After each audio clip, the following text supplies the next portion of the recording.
Assalamualaikum warahmatullahi wabarakatuh. Saya akan menceritakan sejarah bahasa Indonesia. Bahasa Indonesia merupakan bahasa nasional negara Indonesia. Bahasa Indonesia diresmikan penggunaannya setelah proklamasi kemerdekaan Indonesia, tepatnya sehari sesudahnya, dan bersamaan dengan berlangsungnya mulai berlakunya konstitusi.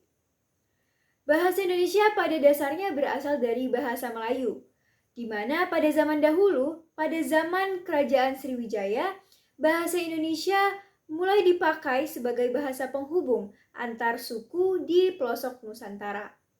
Bahasa Melayu dipakai di kawasan Asia Tenggara pada abad ke-7, di mana buktinya ditemukan prasasti di Kedukan Bukit Kerangka tahun 683 Masehi di Palembang, Talang Tua Berangka tahun 684 Masehi di Palembang, Kota Kapur Berangka tahun 686 Masehi di Bukit Barat, Karang Birahi Berangka tahun 688 Masehi di Jambi. Nah, prasasti-prasasti itu bertuliskan huruf Pranagari berbahasa Melayu kuno. Bahasa Indonesia secara resmi diakui sebagai Bahasa Persatuan Bangsa pada Sumpah Pemuda tanggal 28 Oktober 1928. Sesuai dengan butir ketiga Ikrar Sumpah Pemuda, yaitu kami, putra dan putri Indonesia, menjunjung tinggi bahasa persatuan, bahasa Indonesia. Penggunaan bahasa Melayu sebagai bahasa nasional atas usulan Muhammad Yamin dalam pidatonya pada Kongres Nasional kedua di Jakarta.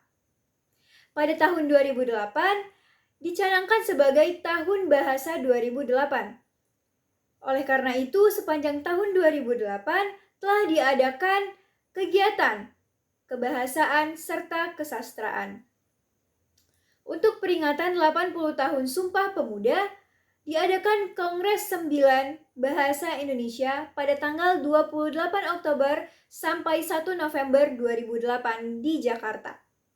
Kongres tersebut akan membahas 5 hal utama, yakni bahasa Indonesia, bahasa daerah, penggunaan bahasa asing, membahas bahasa pengajaran dan bahasa sastra, dan yang terakhir adalah bahasa media massa.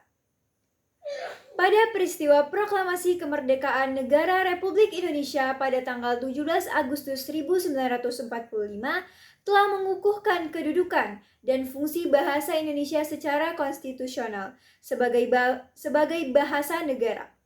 Kini bahasa Indonesia dipakai oleh berbagai lapisan masyarakat Indonesia baik di tingkat daerah maupun di tingkat pusat. Terima kasih.